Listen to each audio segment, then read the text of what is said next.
Alléluia. Amen. Alléluia. Amen. Prenez avec moi le psaume 23. Kamate pamoja nami Zaburi sura yake 23. Le psaume 23. Zaburi sura yake 23. J'ai plusieurs textes à lire en réalité. Niko na shahidi mingi ya kusoma kwa kweli. Mais je pense qu'on sera en train de les lire, plus je serai en train d'avancer. Lakini nawazia tutakuwa naisoma zaidi tutakuwa naendelea.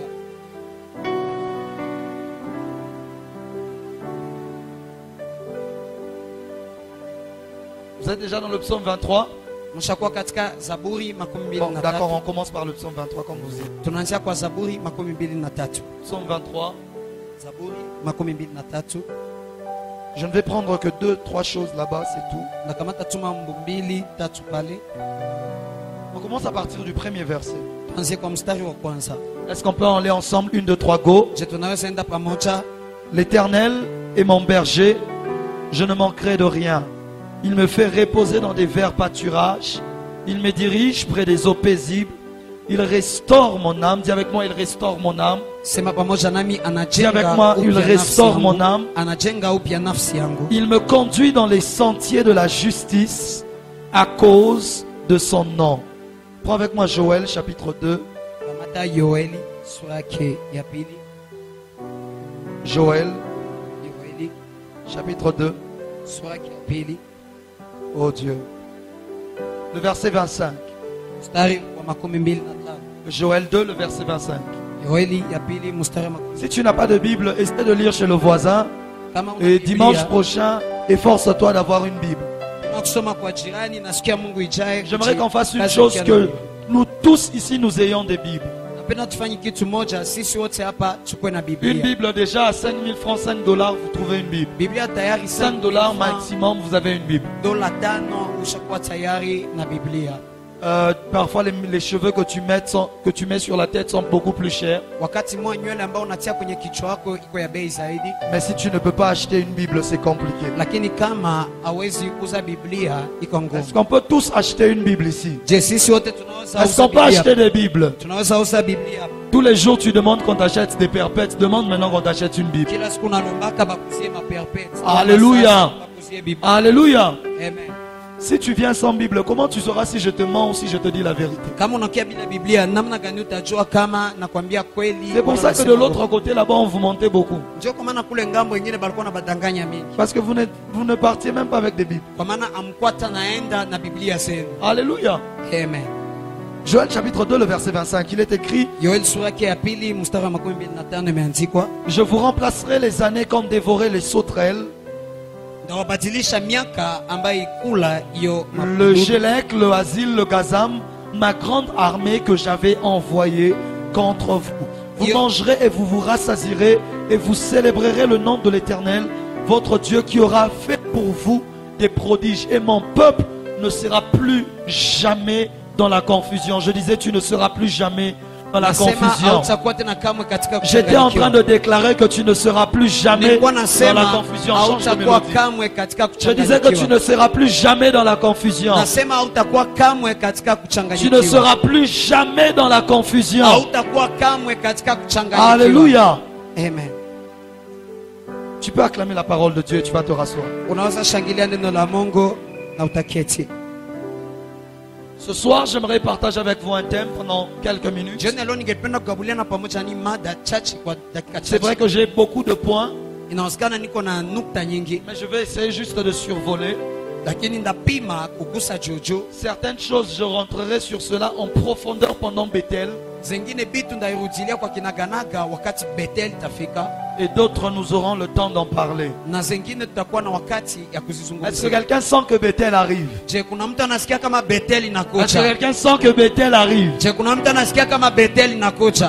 Nous devions déjà être avec le prophète Grace Mwamba. Tulipasha kuwa tayari na nabii Grace Mais Mwamba, malheureusement, il y a eu beaucoup d'empêchements et d'imprévus. lakini kwa ole kulikuwa vitu mingi ya kuzuiza. Alors nous serons peut-être avec lui juste après Bethel. Itawezekana tukue pamoja naye kisha Bethel. Alléluia. Amen. Mais nous nous préparons déjà pour Bethel. Lakini tunajitayarisha tayari Et juu ya le Bethel. Seigneur va nous faire tellement de bien. Na Bwana atatufanyia Combien étaient mema. là hier avec les mamans? Bangapi balikuwa pale jana na bamama? C'était incroyable. Ilikuwa isiyoeleweka. Combien étaient là? Bangapi balikuwa pale? Combien étaient visités? Bangapi Combien balitembelewa? étaient bénis? Bangapi Je balibarikiwa? prie que ce soir que Dieu nous visite maintenant, nous les hommes. Naomba jioni ya leo Mungu atutembelee sasa sie banaume. Alléluia. Amen. Alléluia. Amen. Et le Seigneur va nous faire du Na bien. Bwana atatufanyia mema.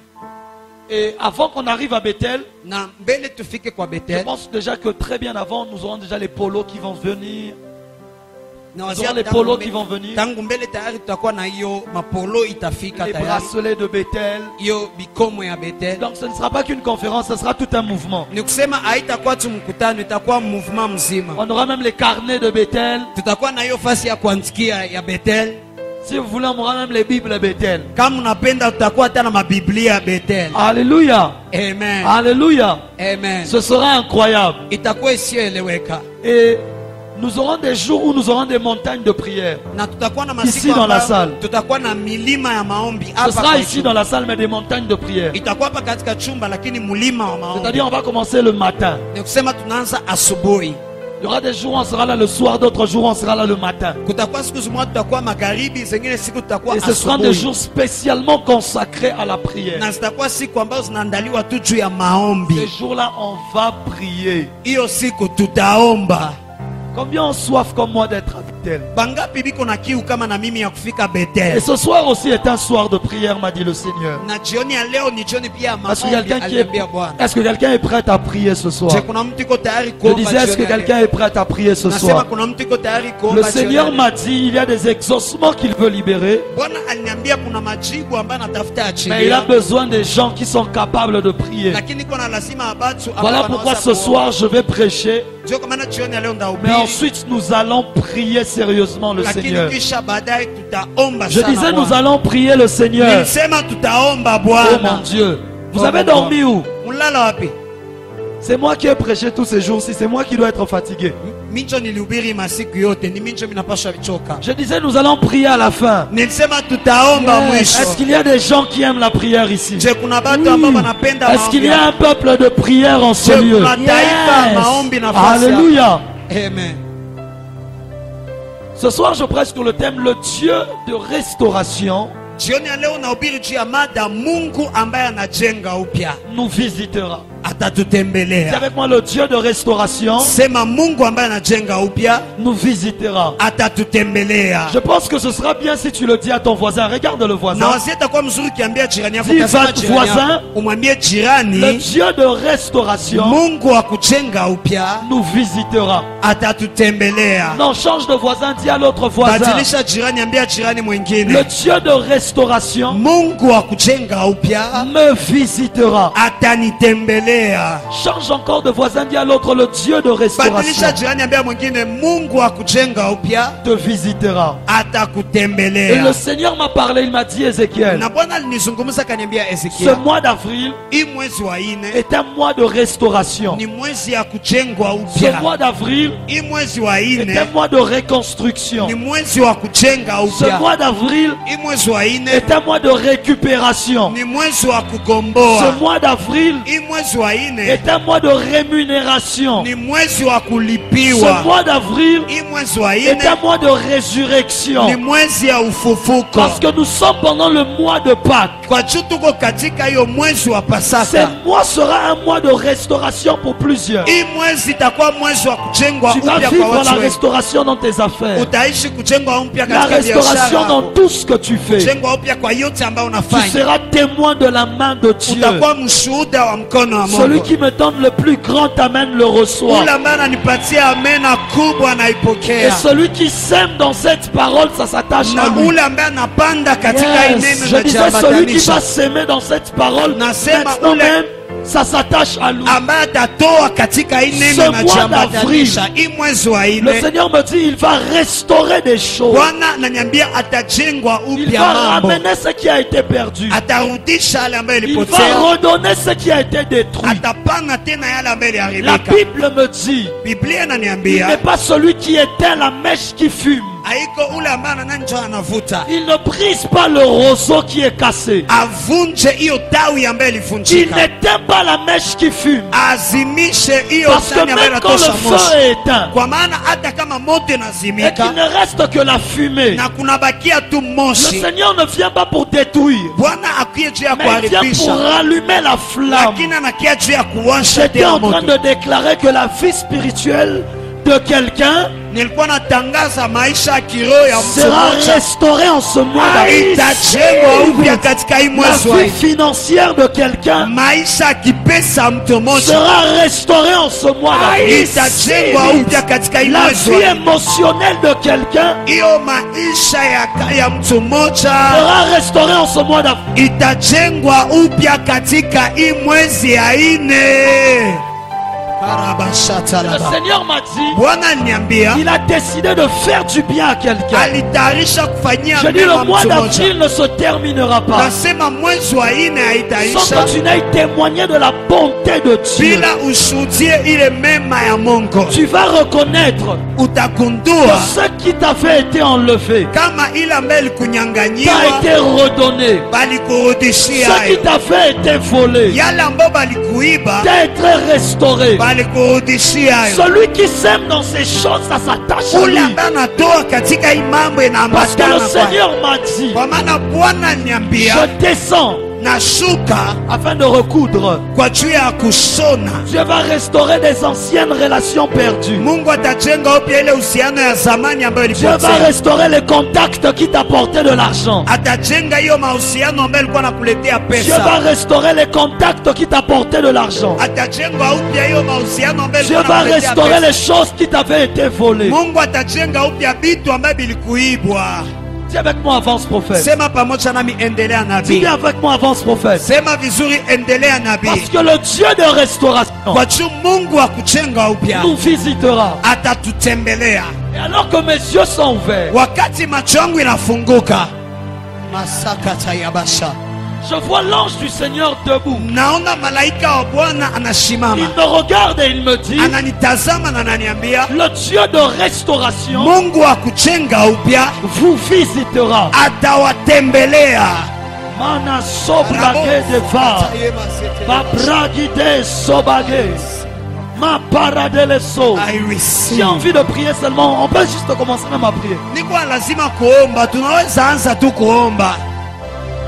Dieu va te visiter ce Mungu mois-ci. atakutembelea Je hii dis mwezi. ce mois-ci, je dis Nasema hii ce mwezi, mois-ci. nasema hii Pas le mwezi, mois prochain, ce mois-ci. hapana mwezi kesho. Tu Hii vas mwezi témoigner de la bonté de Dieu. utashuhudia mema ya Je Mungu. dis ce mois-ci, Nasema hii mwezi, ce que tu avais attendu, Yale ce ambayo pourquoi ulichunga. tu avais longtemps pleuré, Yale ambayo ce que ulilia tu avais wakati. recherché, yale ambayo il va te ulitafuta le redonner. atakupatia hayo tena.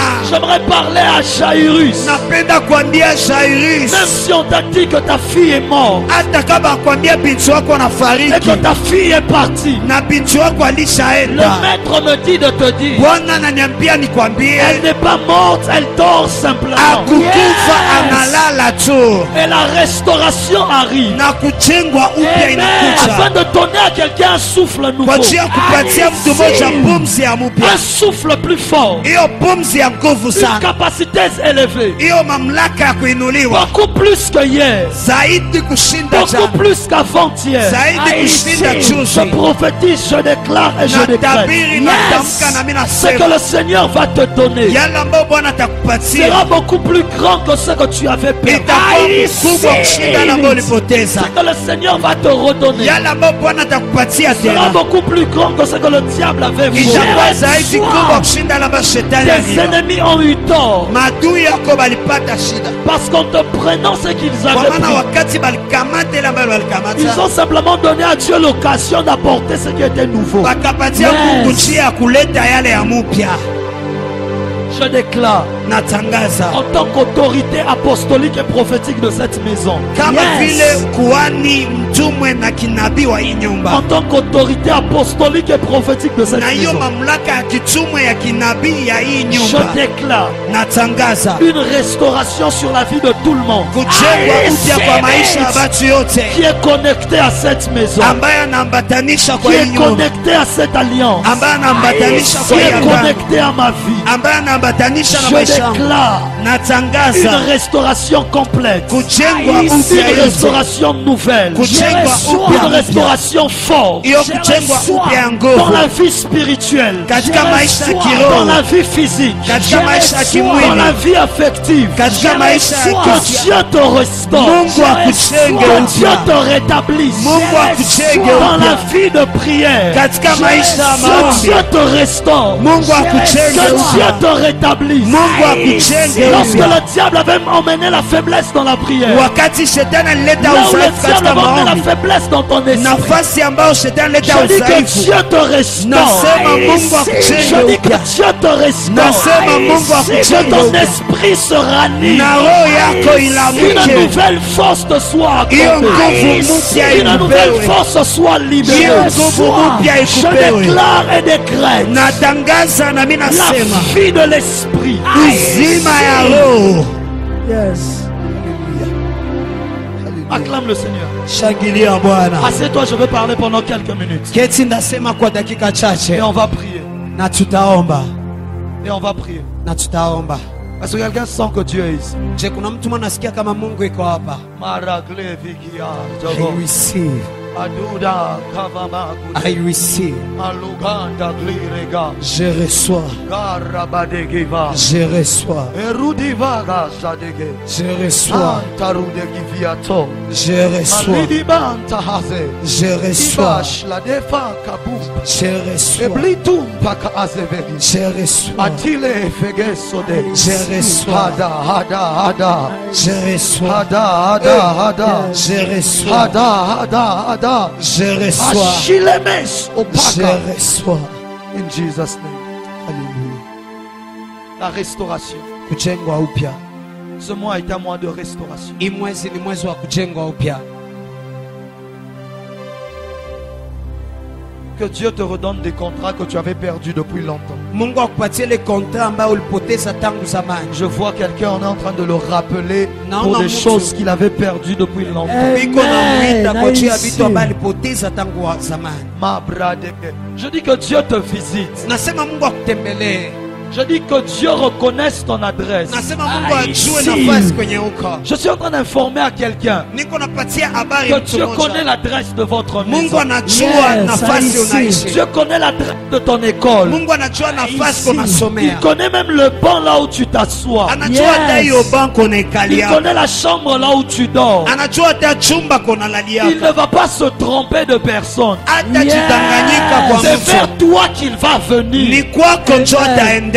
pendant que je parle, Na wakati nasema des choses sont en train d'être libérées dans le ciel. vitu biko naachiliwa mbinguni, Elles sont en train de localiser les adresses des gens. na biko nakutana nafasi ya batu Cette bamoja. semaine, Hii chuma, cette semaine, hii chuma tu vas témoigner de ce que Dieu fera. utashuhudia kwa yale ambayo Mungu Je dis atafanya. cette semaine, Nasema hii tu vas chuma témoigner de quelque chose que tu n'avais jamais. utashuhudia kitu moja ambaye haujawahi Parce kuishi. qu'un ange va frapper à votre Kwa porte. maana malaika atagonga kwa mlango yenu. L'ange de la bénédiction Malaika wa baraka vous visitera. atawatembelea.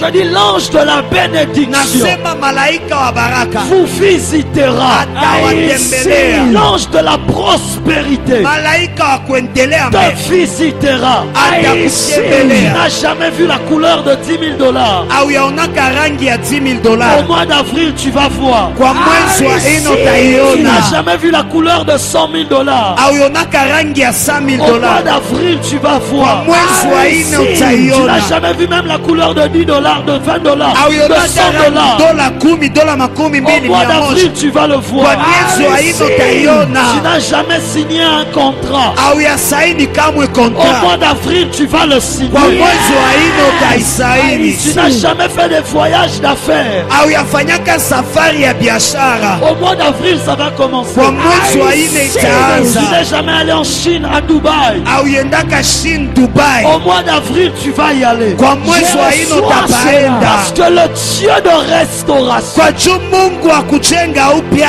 vous visitera. atawatembelea. Amen. Je dis, il vous visitera. Nasema atawatembelea Qu'il te visite dans tes finances. akutembelee katika Amen. kipesa Qu'il te visite dans tes finances. akutembelee katika kipesa. Écoute, Sikia. ces déclarations sont le moment le plus important de ce culte. Hii kutangaza ni wakati ya muhimu katika hii ibada. Quand tu es assis, tu es en train de recevoir cela. Wakati unaketi au pokea, Il faut savoir, inabidi kujua il y a des gens kuna batu qui m'appellent de très loin. Ils veulent juste que je dise une seule phrase sur leur vie. bananiita kutokea mbali, banapenda niseme tu Quand je msema déclare sur moyo. ta vie, tu es assis. We natangaza juu ya maisha yako na keti Et tu me regardes. na unanitazama. Voilà pourquoi quand le voisin va témoigner, Sio kama na wakati jirani tu atashuhudia, vas dire pourquoi seulement lui. utasema jua nini tu Et yeye. pendant que le prophète déclarait, tu étais assis Lakini calmement. sana nabii alikuwa anatangaza, ulikuwa na keti kwa upole. Je disais, je lève ma main. Nasema nainua mkono yangu Au nom du Dieu très haut, kwa jina la Mungu aliye juu, que ce mois d'avril kama hii mwezi wa ine soit un mois de visitation. ikuwe mwezi wa kutembelewa. Je dis, Nasema ce sera tellement trop beau itakuwa sana vizuri que tu auras du mal à y croire. ambayo hautaweza kuiaminia. Dieu va te faire un poisson d'avril. Mungu atakufanyia hiyo samaki ya mwezi wa ine, Sauf que ce sera vrai. bila haitakuwa kweli, Sauf que ce sera vrai. lakini tofauti itakuwa kweli. Dieu te fera un poisson d'avril en ce mois. Mungu atafanya kama vile hiyo samaki ya mwezi wa ine, Sauf que ce sera vrai. lakini baada itakuwa kweli. Lorsqu'on va t'annoncer la nouvelle, Wakati batakwambia habari, tu vas dire ça, ça ne peut pas être vrai. utasema hii haiwezi kuwa Mais kweli, ce sera la vérité. lakini itakuwa ukweli. Lorsque tu vas signer le contrat de 10 000 dollars par mois, Wakati utasaini kontra ya $10,000 kwa tu mwezi, vas dire ça, ça ne peut pas être vrai. utasema hii haiwezi kuwa kweli, Sauf que ce sera vrai. lakini tofauti itakuwa kweli. Lorsque tu vas commencer une entreprise de pétrole, Wakati utaanza hiyo kampuni ya tu petroli, vas dire ça, ça ne peut pas être vrai. utasema hii haiwezi kuwa kweli, Sauf que ce sera vrai. lakini tofauti itakuwa kweli.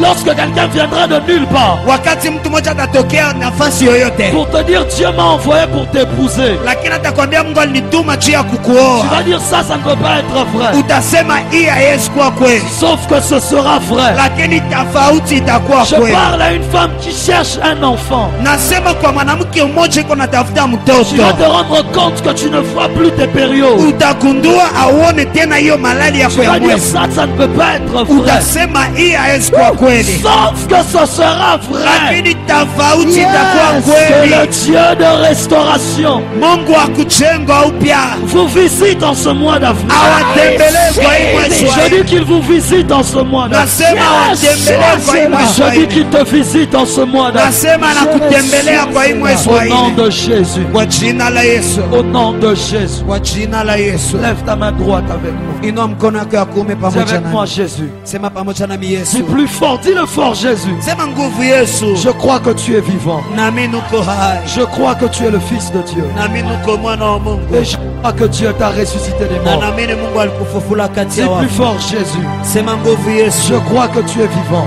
nami nuko hai, Je crois que tu es le Fils de Dieu. nami nuko mwana wa Mungu, Et je crois que Dieu t'a ressuscité des morts. na naamini Mungu alikufufula Une kati ya dernière wafu. fois, beaucoup plus fort Jésus. Mara mwisho nguvu tena Yesu, Je crois que tu es vivant. nami nuko hai, Je crois que tu es le Fils de Dieu. nami nuko mwana wa Mungu, Et je crois que Dieu t'a ressuscité des na morts. naamini Mungu alikufufula kati ya Acclame wafu. fortement le Seigneur. Shangilia sana Bwana. Assieds-toi là au-dessus. Unaweza keti kwenye uko. Je vais parler pendant 15 minutes. Nasema kwa dakika 15 Et on va prier. na tutaomba, Et le Dieu de restauration na Mungu wa kujenga upya visitera quelqu'un. atatembelea mtu mmoja. Frère, Ndugu, vous n'êtes pas dans le culte d'un pasteur. Amuko katika ibada ya pastor. Vous êtes dans un culte prophétique. Muko katika ibada ya kinabii. Tout ce qui se fait dans un culte prophétique est prophétique. Yote ambayo inafanyika katika ibada ya kinabii iko kinabii. On ne peut pas être en train de déclarer et tu es assis. Hatuwezi kuwa tuko natangaza na unaketi. Ça veut dire que tu n'as rien compris. Ni kusema hauyaelewa kitu. La seule chose dont tu as besoin, c'est pas l'argent. Kitu moja ambao uko nao lazima iko pesa. Mais c'est la parole d'un prophète qui peut t'apporter l'argent. Lakini ni neno ya nabii mmoja ambaye inaweza kuletea pesa. Tout dépend de ta capacité à recevoir cette parole-là. Yote inalingana kwa uwezo wako ya kupokea hiyo neno. La parole, Neno elle ne cherche qu'une terre là où elle peut être fertile. inatafutaka tu budongo ambayo inaweza toshea matunda. Vous pouvez être vous tous ici. Mnaweza kuwa nyinyi wote hapa. La même parole vient. Hiyo neno inakuja. Mais si ta terre n'est pas fertile, Lakini kama udongo yako haina, elle ne produit rien. haiwezi tosha kitu. Mais pourtant tu étais aussi là. Lakini japo hiyo ulikuwa pia hapa. Pourquoi? Jua nini? Quand il fallait la recevoir, Wakati ilibidi toi, kuipokea, tu étais en train de regarder. wewe ulikuwa unatazama.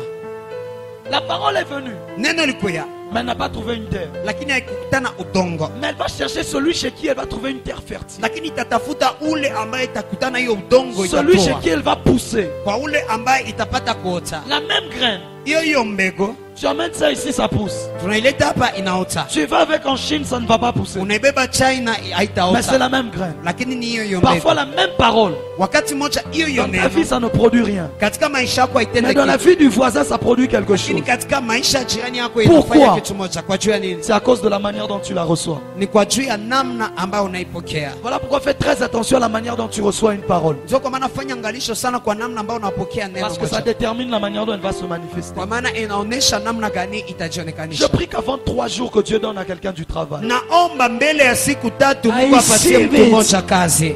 Ah, tout dépend de ta manière d'avoir reçu cela. Yote inalingana na namna yako ya kuipokea. Laissez-moi parler de la restauration pendant quelques minutes. Niacha niseme kwa ujenga upya kwa dakika chache. Lorsque l'on parle de restauration, Wakati banasema juu ya kujenga le upya, dictionnaire parle de la restauration hiyo kamusi inasema juu ya kujenga upya comme le fait de rétablir, kama vile namna ya kufanya kitu mpya, de remettre en état. kurudisha katika hali. C'est comme quelque chose qui ne fonctionnait plus. Ni kama vile kitu moja ambaye kwa Que natembea, tu répares et que tu remets en état. ambaye unatengeneza na unarudisha katika Et ça hali, commence encore à fonctionner. na inaanza tena kutumika. C'est comme un bijou Ni kama vile bijou qui avait déjà été sali par beaucoup de choses. ambaye ilikwisha chafuka na mambo nyingi, Que tu emmènes chez l'orfèvre ambayo unabeba kwa ule mtu ambaye pour anatengeneza qu'il restaure le bijou. kwa juu aijenge tena upya hiyo bijou. La restauration, c'est faire exister de nouveau. Hiyo kujenga upya ni kufanya kuumba tena C'est mpya, remettre en bon état. ni kurudisha katika hali njema. Restaurer, c'est renouveler. Kujenga upya ni kufanya tena ikuwe Ça mpya. peut être quelque chose qui était déjà là. Inaweza kuwa kitu moja ambaye ilikuwa pale Mais tayari, malheureusement, ça ne fonctionne plus bien. lakini kwa ole haitumike tena Ou vizuri, bien ça s'est même abîmé. wala iliharibika. Hata Ça n'a pas besoin d'un forcement haina lazima kwanza qu'on change cela. babadilishe hiyo kitu, Mais ça a besoin d'être restauré lakini complètement. iko na lazima ya kujengwa upya yote. Dis avec moi, avance prophète. Sema pamoja nami, endelea nabii. Et en grec, Na katika Kigreki ça vient de apokatistemi. inatoka katika hiyo apokadistemi. Dis avec moi, apokatistemi. Sema pamoja nami, apokadistemi. Apokatistemi. Apokadistemi. Dis. Apokatistemi. Apokadistemi. Dis avec moi, essaye. Apokatistemi. Pima pamoja nami, apokadistemi. Essaye, apokatistemi. Pima apokadistemi. Qui veut dire restaurer à l'état initial. Ambayo inasema kujengwa upya kwa namna ya Parce mwanzo. que lorsque l'on parle de restauration, Kusema wakati banasema juu ya kujenga ce upya, n'est pas juste de réparer quelque chose pour que ça commence à fonctionner haiko tu encore. kutengeneza kitu juu ianze kutumika tena, Mais tu fais devenir la chose comme c'était quand tu avais acheté cela. lakini unafanya kitu igeuke gisi ilikuwa wakati uliuzaka, Comme c'était quand c'était sorti du carton. gisi ilikuwa wakati ilitoka katika karton yayo, Quand c'était encore nouveau. wakati ilikuwa ingali mupya. Parce qu'à chaque fois qu'on achète un appareil, Kwa juu wakati mwa banauza chombo moya, il y a ce qu'on appelle l'amortissement. kuna ile ambayo banaitaka kuzeeka.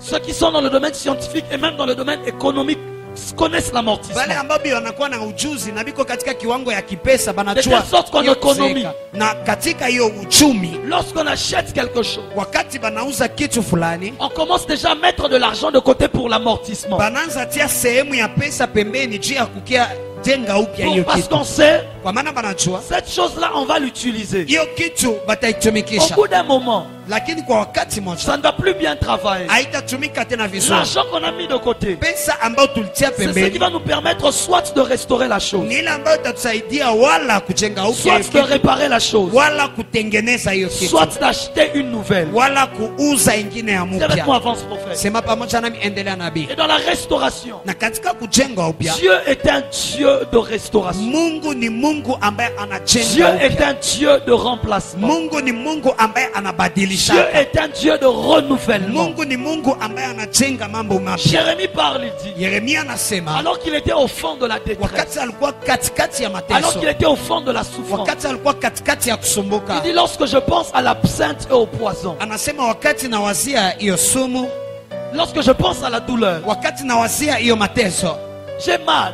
nakuwa naumizwa. Mais il y a une chose que j'aimerais me rappeler. Lakini kuna kitu moja ambayo napenda Il y a quelque kukumbusha. chose que j'aimerais repasser dans mon cœur. Kuna kitu moja ambayo naweza picha katika Ce moyo que les wangu, bontés de l'éternel ni kusema mema ya wa ne milele sont pas épuisées haziishake kamwe, et ses compassions na hiyo huruma ne yake sont pas à leur terme. haziafika mpaka mwisho yake. Pourquoi est-ce que ça ne s'épuise pas? Kwa jua nini Jérémie haziishake? explique, il dit, Yeremia anafasiria, anasema il les renouvelle anazijenga en upya chaque matin. kila asubuhi. Parce que chaque matin, Kwa juu kila asubuhi Dieu se rassure Mungu que anajihakikishia tu ne commences pas la journée avec la bonté d'hier, kama awanze mchana na hiyo mema ya jana, mais que tu as une nouvelle bonté restaurée, lakini ukuwe na mema ya mupya que tu as une inajenga bonté upya. renouvelée Ukuwe na mema ya mupya ambaye inajenga upya pour aujourd'hui. kwa juu ya leo. J'aimerais dire à quelqu'un, Napenda kuambia mtu la mmoja,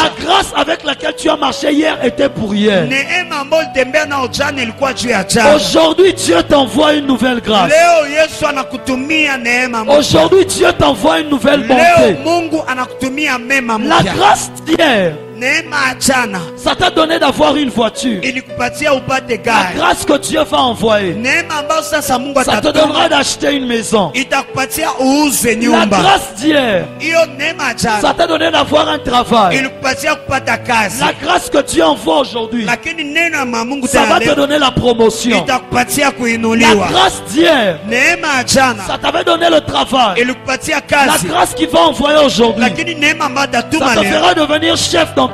itakufanya ukuwe mkubwa wa La kampuni. grâce d'hier Nasema neema ya t'avait jana donné le fiancé. ilikupatia ule La mchumba. grâce qu'il va envoyer aujourd'hui Neema ambayo atatuma leo va te donner le mariage. itakupatia sasa Tu n'as ndoa. pas dit amen. Au kusema amina. La grâce d'hier Neema ya jana avait fait en sorte que la maladie ne te dérange plus. ilifanya magonjwa isikusumbue Mais la tena. grâce qu'il va envoyer aujourd'hui Lakini neema ambayo atatuma leo va faire disparaître la maladie. itapoteza magonjwa. Si tu me donnes le plus grand amen, tu reçois ça. Kama unanipatia amena kubwa naipokea. Il restaure cela. Anajenga hayo. Parce que le Seigneur Kwa juu Bwana est un Dieu qui a horreur de tout ce qui est vieux. anakuwa Mungu ambaye afurahiake mambo teko zamani. Lorsque quelque chose devient vieux, Wakati kitu moja inakuwa ya zamani, le Seigneur n'aime plus la chose. Bwana apendi tena hiyo kitu. Il cherche à renouveler la chose. Anatafuta kujenga upya Voilà hiyo kitu. pourquoi, Ndio kwa maana même lorsque l'alliance était devenue ancienne, hata kama wakati agano ilikuwa kuwa ya zamani, il a appelé l'ancienne alliance. akaita hiyo agano. Il a dit non, non, non, non, non, non. Akasema hapana, Il faut que j'emmène une nouvelle alliance. inabidi nilete agano Voilà jipya. pourquoi le livre d'Hébreux Ndio kwa maana kitabu ya nous dit Ibrania que ce qui est ancien a vieilli. inatuambia hiyo ya zamani ishazeeka. Parce que ça avait vieilli. Kwa juu Tu ishazeeka, as dit ce n'est plus intéressant. na ndio sasa haiko tena vizuri. Il faut que je fasse une nouvelle alliance. Inabidi nifanye agano Écoute, jipya. Dieu va faire une nouvelle alliance avec toi en ce moment. Sikia, Mungu atafanya agano jipya na wewe katika hii mwezi. Ce soir, je suis venu te bénir. Jioni ya leo nilikia kukwambia, Je suis venu te bénir. nilikia kukubariki. Je ne sais pas pour qui je suis venu. Sijue kwa nani nilikuya, Mais la personne pour qui je suis venu ne sortira pas comme elle est entrée. lakini mtu mwenye nilikuya hata toka jinsi Je alikuya. ne sais pas pour qui Dieu m'a envoyé. Sijue kwa nani Mungu Mais alinituma, celle pour qui Dieu m'a envoyé va témoigner cette semaine. lakini ule ambaye Mungu alitumia atashuhudia hii juma. Je dis cette semaine. Nasema hii juma Cette personne-là va témoigner. ule mtu atashuhudia. Si c'est toi, reçois cela. Kama ni wewe, pokea.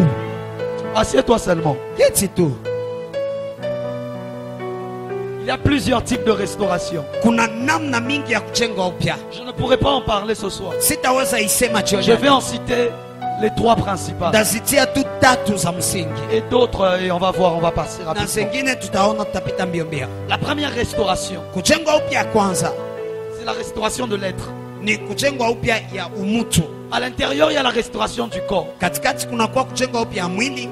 Voilà pourquoi Ndio kwa maana la guérison, uponyaji c'est une restauration de ton corps. ni kujenga upya mwili yako. Parce que la maladie, c'est quelque chose qui ne fonctionnait plus bien dans ton corps. Kwa maana magonjwa ni kitu moja ambaye haikuwa natumika tena mzuri C'est ndani ya quelque mwili chose yako. qui était abîmé dans ton corps. Ni kitu moja ambaye ilikuwa inaharibika ndani ya Et mwili la yako. guérison vient comme une restauration de ton corps. Na hiyo uponyaji nakia kama kujenga upya moyo C'est pour wako. cela que Dieu ne laisse jamais la maladie. Ndio kwa maana Mungu aachake kamwe Parce qu'il magonjwa. est un Dieu de restauration. Kwa juu ni Mungu wa kujenga Là où upya. quelque chose s'est abîmé, Wafasi ambao kitu moja il vient pour restaurer. anakia juu ya kujenga upya. Voilà pourquoi je déclare la restauration dans ton Ndio corps. kwa maana natangaza kujenga upya ndani ya mwili yako. Que les reins qui ne fonctionnaient plus bien commencent à bien Hiyo fonctionner. fiko ambayo ilikuwa natumika Que mzuri yaanze l'estomac tumika qui ne mzuri. fonctionnait plus bien commence à bien fonctionner. Hiyo mfuko ya chakula ambayo ilikuwa natumika mzuri yaanze tumika mzuri. Parce que lorsque ça s'abîme, Kwa juu wakati inaharibika, Dieu n'est pas un Dieu qui manque d'organes de rechange. Mungu haiko Mungu ambaye anakosa hiyo kiungo ya kubadilisha. Tout bon fabricant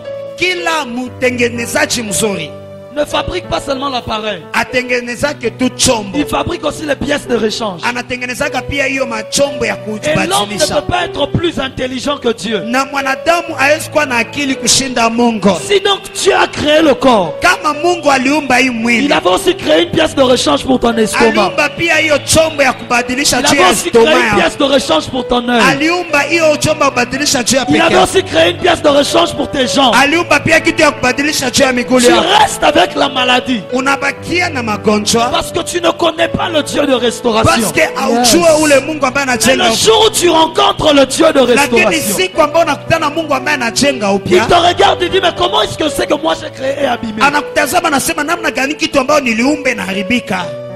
Ça ne peut pas s'abîmer. Haiwezi kuharibika. Il va réparer cela. Il Anatengeneza, va restaurer cela. anajenga upya. Reçois la restauration pour ta mère qui est à la maison. Pokea kujenga upya juu ya mama yako mweko Reçois la nyumbani. restauration de la santé de ton père qui est à la maison. Pokea kujenga upya ya afya ya baba yako Reçois la nyumbani. restauration de la santé de ton oncle qui est à la maison. Pokea kujenga upya ya afya ya mjomba wako Même si le nyumbani. pancréas ne fonctionnait plus bien, Hata kama hiyo pankrea haikuwa même natumika si tena les vizuri. reins ne fonctionnaient plus bien, Hata fiko haikuwa je natumika tena vizuri. déclare la restauration. Natangaza kujengwa Je upya. déclare la restauration de la Natangaza santé. kujengwa upya.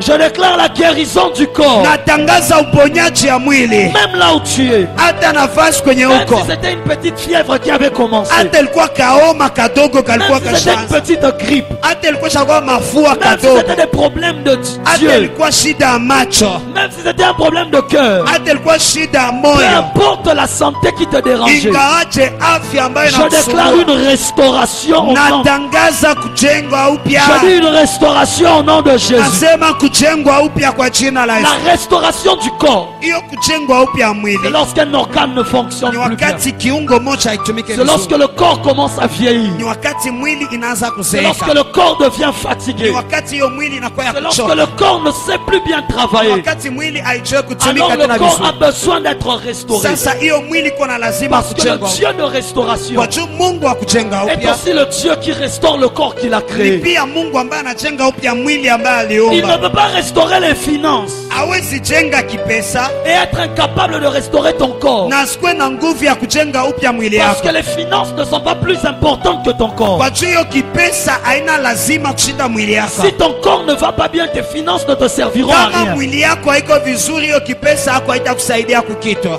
Voilà pourquoi il y a des gens, Ndio kwa maana kuna batu il a déjà tout, alishakuwa na mambo yote, mais il souffre d'un cancer incurable. lakini anagonjwa kansa Il a isiyopona. déjà tout, Alishakuwa na mais il yote, souffre d'une maladie incurable. lakini anagonjwa magonjwa Et il n'a haiponaki pas de paix. na ana amani, Parce qu'il n'a pas rencontré le Dieu kwa juu akukutana ule Mungu qui restaure la santé du corps. ambaye anajenga upya afya ya mwili. Je vois Dieu restaurer la santé d'un papa Naona ce soir. Mungu anajenga upya afya ya mwili moja jioni ya La leo. deuxième restauration, Kujengwa upya ya pili c'est la restauration de l'âme. ni kujengwa upya ya nafsi. C'est avec moi la restauration de l'âme. Sema kujengwa upya ya nafsi. Vous savez, moi j'aime l'âme. Mnajua ninapenda hiyo nafsi. C'est avec moi la restauration de l'âme. Sema pamoja nami kujenga upya ya nafsi. Dis bien, la restauration de l'âme. Sema vizuri, kujengwa upya ya nafsi. Maraga levrogoze. I receive. Psaume chapitre 19, le verset 7. Hiyo Zaburi sura 119 mstari wa 7. Non, Psaume chapitre 19, le verset 7. Hiyo Zaburi sura ya 19 Est-ce qu'on mstari peut wa prendre 7. cela rapidement? Je, tunaweza ikamata mbio mbio. J'aimerais qu'on soit en train de lire. Ningelipenda tuko nasoma. C'est David qui parle. Ni Daudi ambaye anasema. Psaume 19. Zaburi sura ya 19. Chez les uns, c'est le verset 8, chez les autres, c'est le verset 7. Kwa moja ni mstari wa 8, bengine mstari wa 7. La Bible dit, Biblia inasema, la loi de l'Éternel est parfaite.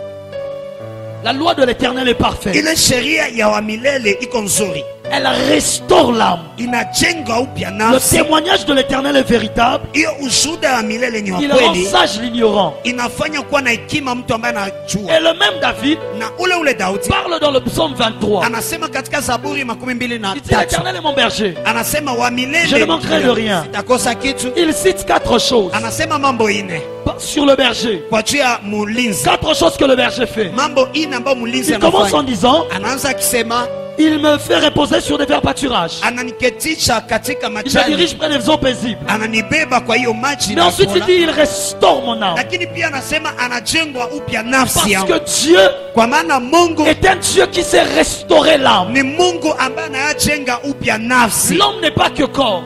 Mwanadamu haiko tu mwili, Il est corps, âme et esprit. iko mwili, roho na Et nafsi. Dieu ne restaure pas que l'âme, Na que le Mungu corps. ajenge tu hiyo mwili, Mais il restaure aussi l'âme. lakini anajenga pia hiyo nafsi. Et bizarre, Na le kushangaza, psalmiste dit, ule wa mwandishi wa Zaburi anasema, il me fait reposer dans des lieux paisibles, ananitia katika nafasi na des verts ustawi, pâturages. hiyo kwa majani Il me mabichi, dirige près des eaux paisibles. ananibeba kwa hiyo maji. Mais pourquoi est-ce qu'il me dirige vers les eaux? Lakini John ananibeba kwenye maji, C'est pour restaurer mon âme ni kwa ajili ya kujengwa upya qu'il nafsi me yangu, dirige vers des eaux. ambaye ananibeba kwenye maji. Parce qu'il y a des eaux Kwa juu kuna maji zimoja qui restaurent ton âme. ambazo zinajengwa upya Je vais nafsi. expliquer, j'arrive. Ndafasiria nakuja, J'arrive. nakuja. Mais Lakini juste après, baadaye il nyuma dit, il me conduit dans les sentiers de la justice. anasema ananibeba katika njia ya haki. Parce que Dieu, Kwa juu Mungu avant de te conduire dans les sentiers de la justice, mbele ya kubeba katika njia ya haki, il a besoin de te rassurer iko na lazima que akujihakikishia ton âme a d'abord été restaurée. kama hiyo nafsi yako ishajengwa kwanza upya. Sinon, Wala kama iko tu vile vas te fatiguer en cours de route. utachoka njiani. Alors, Sasa avant hapo qu'il ne te prenne mbele ya pour kukamate te conduire dans les sentiers de la kwa justice, juu ya kubebe katika njia ya hakika, parce que dans les sentiers de la justice, kwa juu katika njia ya il haki y a la vallée de l'ombre de la mort. kuko kule bonde ya mauti. Parce que c'est juste après. Kwa juu kisha Il baadaye dit quand je marche dans la vallée de l'ombre de la mort. anasema wakati natembea katika bonde ya mauti, Voilà pourquoi avant de te conduire, ndio kwa maana mbele ya kubebe il t'emmène d'abord vers les eaux. anakubeba kwanza kwenye Et maji. là-bas, il commence d'abord à restaurer Pale ton âme. anaanza kwanza jenga upya nafsi Il y a yako. des gens qui sont bien dans leur santé, Kuna batu biko mzuri katika afya mais leur yao, âme est déjà lakini détruite. nafsi zabo zishaharibika, Mais leur âme est déjà abîmée. lakini nafsi zabo zishaharibika. Leur âme est détruite par le péché, Hiyo nafsi yao inaharibika kwenye détruite dhambi, par l'iniquité, inaharibika kwa machafuko, détruite par les chocs émotionnels, inaharibika kwa ile kusumbuka ya moyo, détruite par les rejets des hommes, inaharibika kwa ile kuachiliwa ya batu, détruite par les situations dures de la vie. inaharibika kwa tuko hali zigumu za Parce que maisha. lorsque le diable t'attaque avec des situations Kwa difficiles, juu wakati shetani anakushambulia na hali il zigumu, ne vise pas ton corps, atazamie kwanza mwili yako, il vise ton âme. anatazamia nafsi yako, Il vise anatazamia ton âme. nafsi yako. Parce que ton âme, Kwa juu nafsi yako c'est le pont entre ton esprit et ton corps. ni kilalo kati ya roho yako na mwili yako. Tu peux avoir des bénédictions dans ton esprit, Unaweza kuwa na baraka katika roho mais yako, ça ne se matérialisera jamais lakini hazitaonekanaka kamwe si ton âme n'est pas restaurée. kama nafsi yako haijenge. Parce que c'est l'âme qui est au milieu, Kwa juu ni nafsi njo iko c'est l'âme katikati, qui est au centre. ni nafsi njo iko Et katikati. David aimait la restauration de l'âme. Na Daudi alikuwa anapenda kujengwa upya ya nafsi, Voilà pourquoi il donne le secret. ndio kwa maana anapana siri. Qu'est-ce qui restaure l'âme? Nini ambayo inajenga nafsi? Il dit la loi de l'éternel Anasema sheria ya wamilele est droite. iko Elle restaure l'âme. inajenga upya nafsi. J'aime la version Shuraki. Napenda hiyo shahidi La Shuraki. version Shuraki dit Hiyo kitabu Shuraki la nasema Torah de l'Éternel est intègre. hiyo Tora ya wamilele iko uaminifu, Elle restaure l'être. inajenga upya hiyo Parce nafsi. que ce qui restaure ton âme, Kwa maana ile ambayo inajenga upya nafsi ce sont yako les eaux de la parole de Dieu. ni hiyo maji ya neno ya Mungu. Lorsque tu es un homme qui consomme la parole de Dieu, Wakati uko mtu ambaye anakula neno ya Mungu, ça va directement dans ton âme. inaenda tayari katika nafsi yako. Pourquoi? Kwa jua nini? Les hommes peuvent t'abandonner. Banadamu banaweza Mais tu kuachilia, lis dans la parole. lakini unasoma Il katika dit je ne Biblia t'abandonnerai pas. anasema Je ne te sitakuachilia, délaisserai pas. Ton sitakuachilia. âme est restaurée. Hiyo nafsi yako inajengwa upya. Tu peux tomber dans le péché. Unaweza anguka katika Lorsque dhambi. le diable veut que tu restes dans le péché, Wakati shetani anapenda ubakie Tu ndani prends ya la dhambi, Bible. unakamata tu lis, Biblia, il est écrit. umesoma imeandikwa, Si tu confesses tes péchés, kama unatubu il dhambi est zako, fidèle et juste pour les iko pardonner. mwaminifu na hakika Elle juu ya est purifiée de kusamehe toute iniquité. na kukutakasa na dhambi yote. Ça restaure ton âme. Inajenga upya nafsi yako.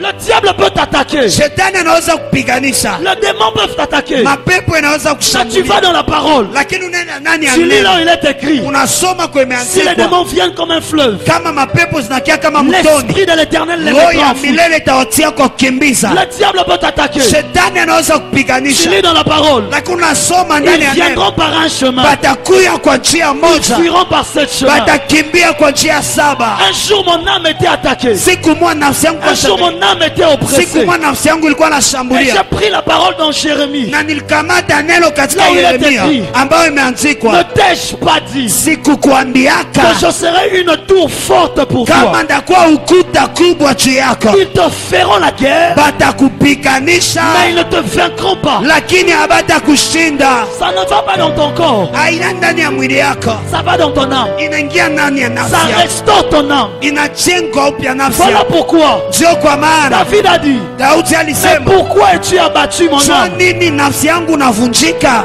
au-dedans de moi? ndani mwangu? Pourquoi Kwa jua nini? es-tu abattu mon âme? Je, nini unavunjika Parce nafsi que le yako? diable attaquait son âme. Kwa juu shetani alikuwa anashambulia Parce nafsi que si yako. ton âme est faible, Kama nafsi yako iko mzaifu, ton esprit sera faible. hiyo roho yako pia itakuwa dhaifu. Si ton âme est faible, Kama hiyo nafsi yako iko tu dhaifu, ne pourras plus écouter Dieu. hautasikia tena Mungu.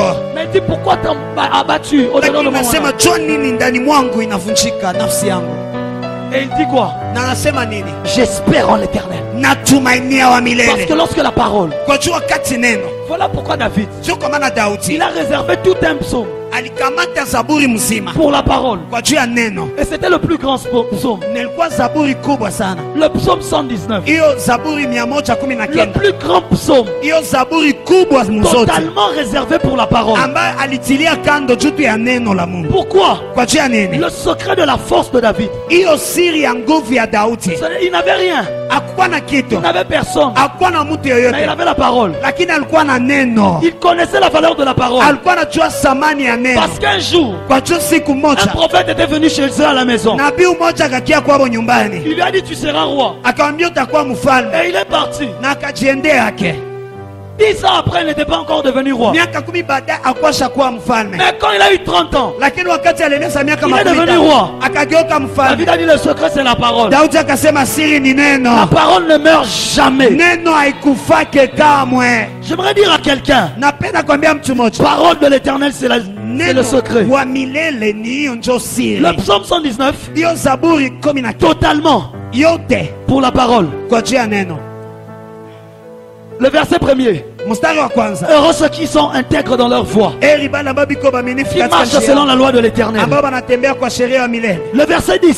Hiyo mstari wa Je 10, te cherche dans mon cœur. na kutafuta katika Ne moyo me wangu, laisse pas m'égarer loin de tes commandements. usiniache niende mbali na Le mitindo verset yako. 11. Hiyo mstari wa Je 11, serre ta parole fort dans mon cœur, na kamata hiyo neno afin de ne pas pécher contre toi. kwa juu nisifanye dhambi Le kinyume verset nako. 12. Hiyo mstari wa Béni 12 sois-tu, ô éternel. anasema wabarikiwe Bwana Enseigne-moi tes statuts. katika hii. Le verset 20. Hiyo mstari wa 12, Mon âme est brisée par le désir, nafsi yangu inavunjika na hiyo qui hali toujours la porte vers tes lois. ambaye na nani tu wakati yote. Le verset 28. Hiyo mstari wa 12, Mon âme pleure de chagrin. hiyo nafsi yangu inalia kwa Relève-moi selon ta parole. nishimamishe kulingana na neno Il yako. parle de l'âme. anasema juu ya Il nafsi, parle de la parole. anasema juu ya Il parle de l'âme. anasema Il nafsi, parle de la parole. anasema juu Il ya parle de neno, l'âme. anasema Il juu ya parle de la nafsi, parole. anasema juu ya Parce que neno. la clé de la restauration de l'âme, Kwa juu siri ya C'est kujengwa la upya parole de nafsi Dieu. ni neno ya Mungu. le verset 32. Mstari wa makumi tatu Je na mbili. cours dans la voie de tes commandements, Nakimbia katika njia ya car agano tu zako, élargis mon cœur. kwa maana unapanua moyo wangu. Oh, quel verset je veux prendre? Oh, shahidi gani Le ndakamata? verset 52. Mstari makumi mbili Je na mbili. pense à tes jugements d'autrefois. Na wazia hiyo mishuti Oh yako ya Éternel, mbele, tu me consoles. wa milele ambayo unanipatia moyo. Le verset 66. Makumi sita na sita. Enseigne-moi le bon sens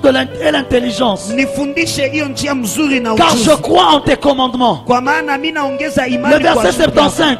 Kwa hiyo 75 Je sais, najua oh Éternel, oh wa que milele tes jugements sont justes. kama hiyo mahukumu C'est yako par na ta uhakika. fidélité que tu m'as Na émulé. katika umanifu yako njo Le verset ulinishusha. 76. Mstari wa makumi Que saba ta na bonté soit ma consolation, nasema hiyo comme tu l'as promis à ton na serviteur. kuomba gisu yatia mtumishi Le wako. verset 100. Mstari wa 100 J'aime ça. penda J'ai plus d'intelligence que les vieillards. niko na hiyo akili kushinda wazee.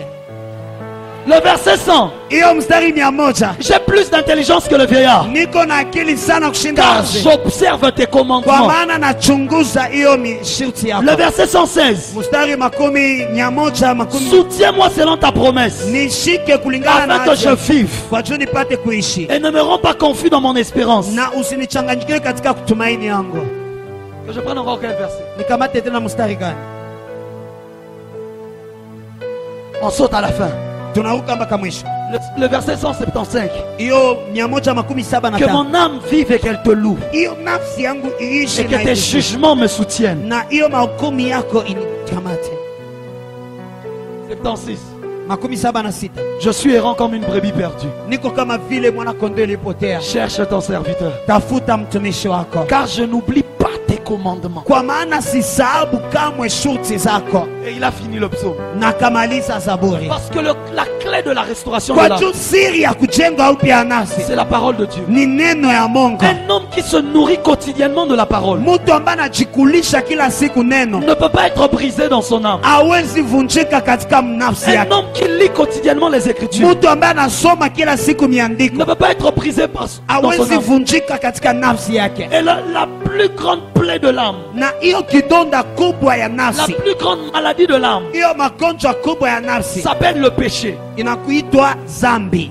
Parce que le péché Kwa juu zambi est à l'âme inasaidia et à l'âme. iko kwa nafsi, C'est que la maladie est au corps. yale ambayo magonjwa iko kwa mwili. De la même manière que quelqu'un peut être malade dans son corps. Hivyo hivyo mtu anaweza kuwa mgonjwa kwa mwili yake. Lorsque quelqu'un est dans le péché, c'est son âme qui est malade. Wakati mtu iko katika zambi, ni nafsi yake ndio iko Voilà mgonjwa. pourquoi le remède, c'est la parole de Dieu. Ndio kwa maana dawa ni neno ya Mungu. Il dit ta parole est une lampe à mes pieds Anasema neno yako ni taa kwa miguu et une yangu lumière sur mon sentier. na mwanga kwa njia yangu. David, Daudi, pourquoi tu parles autant de la parole? kwa juu unasema sana juu ya Parce que neno. David voulait nous dire, Kwa juu Daudi alipenda tuambie, toute ma vie maisha a yangu été yote bâtie sur la parole. ilijengwa kwa neno. Toute mon existence Hiyo kukua yangu est yote le fruit de la parole. ni tunda ya Dans neno. le psaume 51, Katika Zaburi 51 lorsqu'il est tombé dans le péché, wakati alianguka ndani ya zambi, qu'est-ce que le verset dit? nini hiyo mstari nasema? Le verset 12. Hiyo mstari wa 12, Crée en moi un cœur pur. tia ndani mwangu hiyo moyo takatifu, Crée en moi un cœur pur. umba ndani mwangu hiyo moyo Renouvelle en moi un takatifu, esprit bien disposé. jenga ndani mwangu hiyo roho ambayo iko tayari. Ça, c'est maintenant le troisième.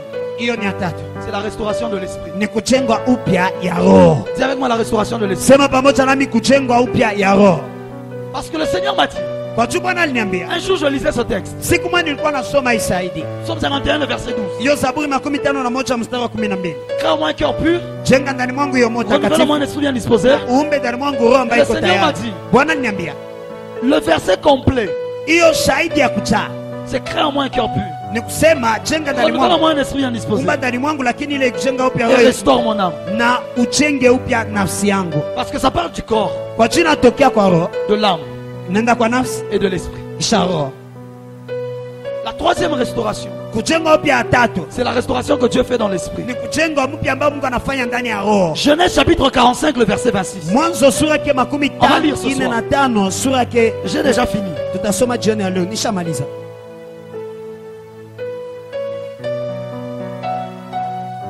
Le païen n'a pas besoin de la restauration de l'esprit, Mpagani ana lazima kujenga upya ya roho. mais il a besoin de la résurrection de l'esprit. Lakini iko na lazima ya ufufuko ya roho. Parce que l'esprit du païen est mort. Kwa maana roho ya mpagani inakufa. Voilà pourquoi Ndio kwa maana Jésus a regardé Nicodème. Yesu alitazama Nikodemo. Il a dit, si tu ne nais pas d'eau et d'esprit, Akamwambia kama uzaliwe kwa maji na roho, tu ne peux être sauvé. hawezi kuokolewa. Nicodème lui a dit, mais comment? Nikodemo akamwambia sasa namna Moi gani? qui suis déjà vieux, Mimi ambayo nishakuwa je vais mzee. encore entrer dans le sein de ma mère Ndaingia namna gani mtumbu ya mama pour yangu naître. kwa ajili ya kuzaliwa Il a dit, tena? Nicodème, tu n'as rien compris. Akamwambia Nikodemo haukuelewa kichwa, Mais tu dois naître d'esprit. lakini unapaswa zaliwa kwa roho.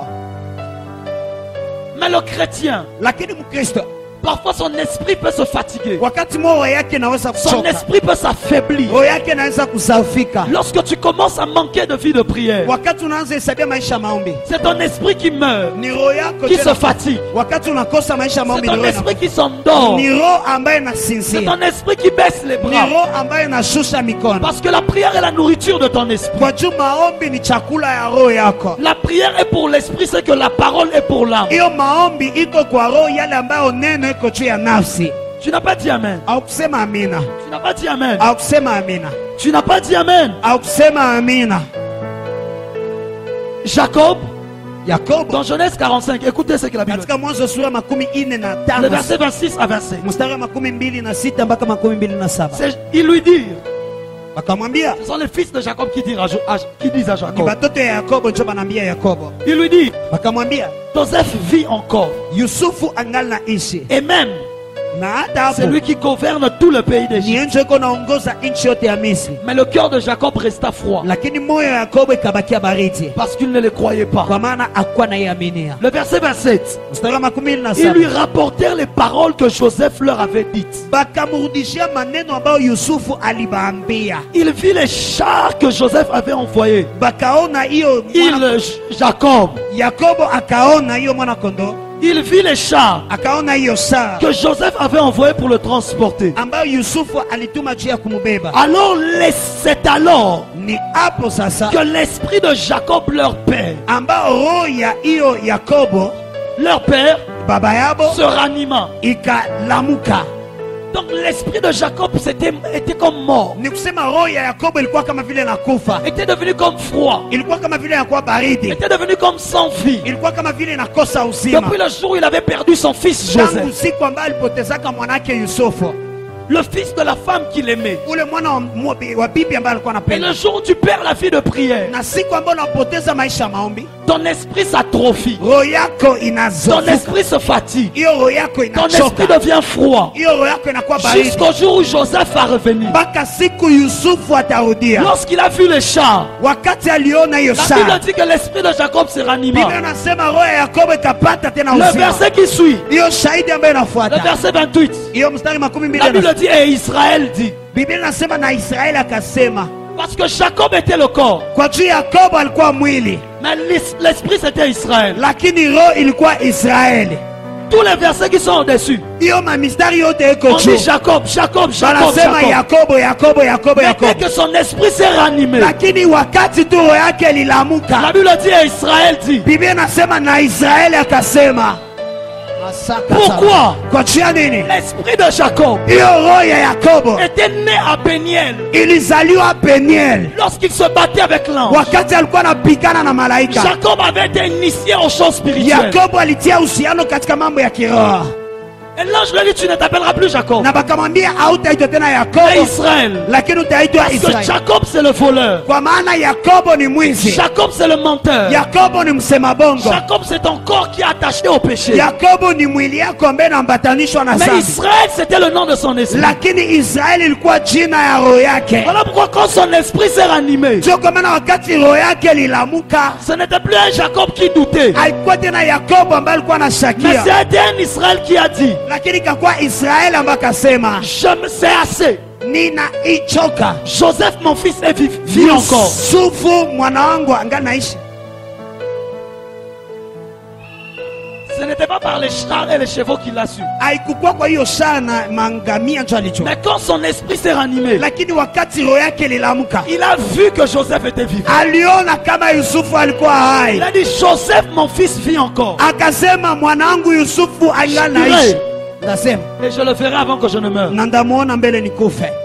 J'aimerais dire à quelqu'un ce soir, Napenda kuambia mtu mmoja jioni, Dieu est venu pour restaurer la vie de ton esprit. Mungu alikia juu ya kujenga upya maisha ya roho Le yako. diable qui avait tué ta vie spirituelle. Shetani ambaye aliua maisha Le yako ya diable qui kiroho. avait emmené la fatigue dans la prière. Shetani ambaye alileta Le kuchoka diable ndani qui ya avait maombi. emmené la fatigue dans la crainte de Dieu. Shetani ambaye alileta kuchoka ndani ya Le diable qui avait kuogopa. emmené la fatigue dans les choses de Dieu. Shetani ambaye alileta kuchoka katika mambo Ne ya Mungu. savait pas que ce soir le Dieu de restauration va te visiter. Hakukuwa anajua kama jioni ya leo Mungu akujenga Je dis ce upya. soir le Dieu de restauration va te visiter. Nasema jioni ya leo Mungu akujenga upya La atakutembelea. Bible dit son esprit se Biblia ranime. nasema roho yake Je kalamuka. vois l'esprit de quelqu'un se ranimer ce Naona roho ya soir. mtu mmoja analamuka jioni ya Je dis je leo. vois l'esprit de quelqu'un se ranimer Nasema ce naona soir. roho ya mtu mmoja analamuka jioni ya leo. J'aime la version Shuraki. Napenda hiyo kitabu Du Shuraki psaume 51 le verset 12. ya hiyo Zaburi 51 mstari wa Elle 12. dit, Anasema renove mes entrailles. ujenge upya hiyo ndani mwangu. Renove en mes entrailles Ujenge upya kwa hiyo tumtumbu yangu, un souffle pur.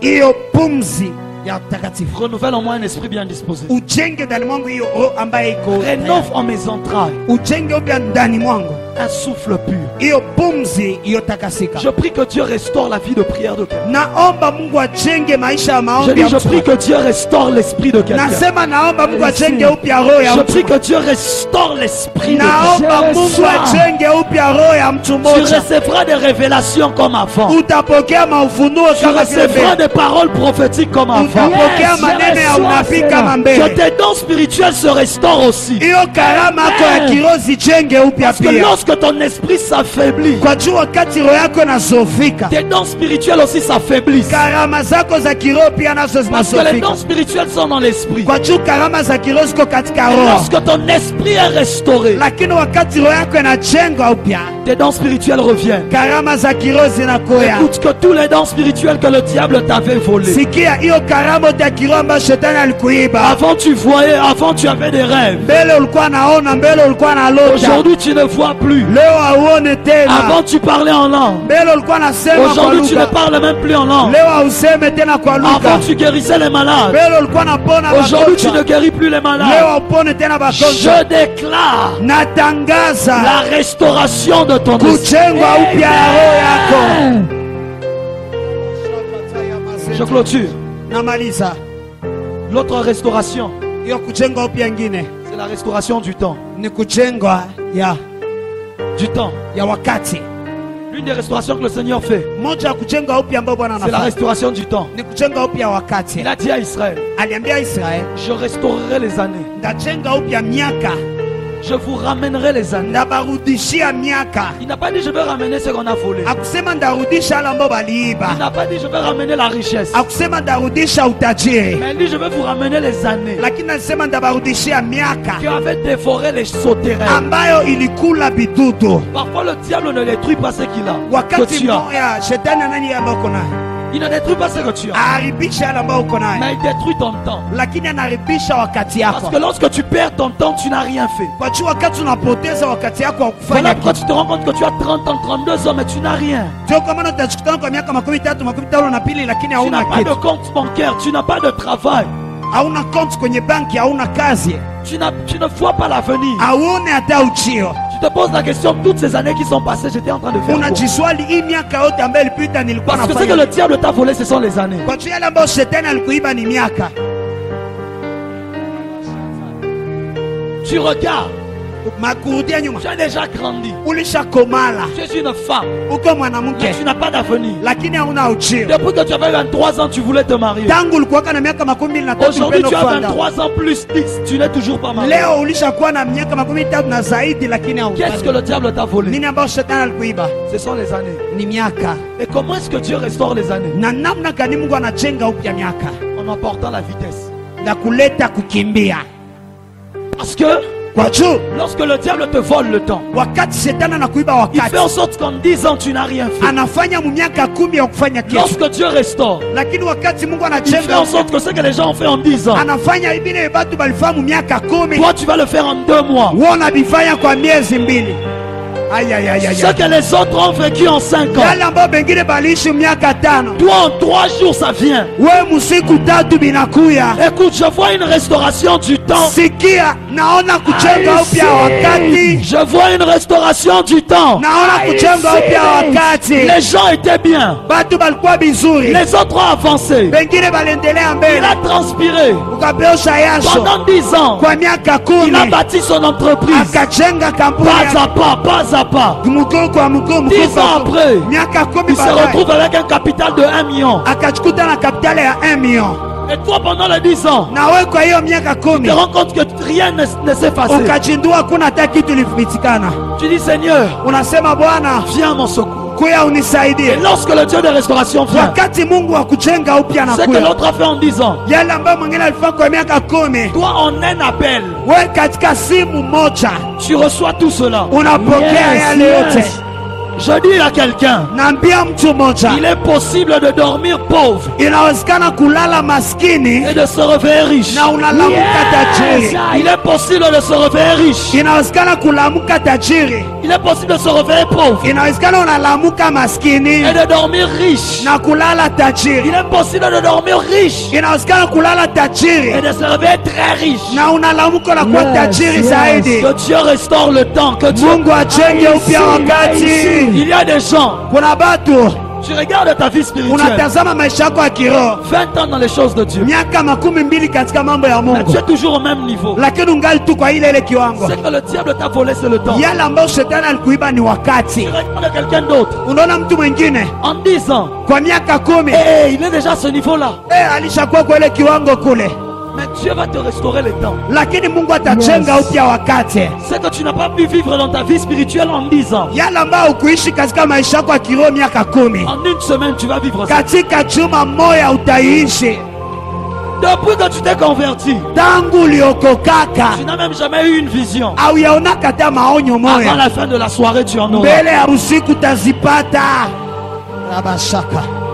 Ce soir, nous allons prier Jioni ya leo tutaomba, afin d'invoquer le Dieu de restauration. tutaalika Mungu wa kujenga upya, De demander à Dieu de venir restaurer le temps. kulomba Mungu aje kujenga De upya restaurer wakati, ton âme, ajenge upya nafsi yako, ton esprit et ton corps. ajenge upya roho yako na mwili Ce yako. soir, nous allons prier. Jioni ya leo Nous tutaomba, serons en train de demander à Dieu de venir restaurer les finances. tutaambia Mungu aje ajenge upya De restaurer kipesa, ce que le diable avait volé. ajenge upya yale ambayo shetani De aliiba, restaurer ce qui avait été perdu. ajenge upya yale ambayo ilipotea. J'aimerais voir une femme, un homme qui est venu ici, Napenda yone mwanamke mmoja qui mwanaume veut voir le Dieu de restauration, le anapenda aone Mungu wa kujenga upya qui mtembele, commence à élever sa voix et commence à... aanze kuinua sauti Élève yake ta voix, na élève ta voix, élève ta voix. inua sauti yako, inua sauti yako.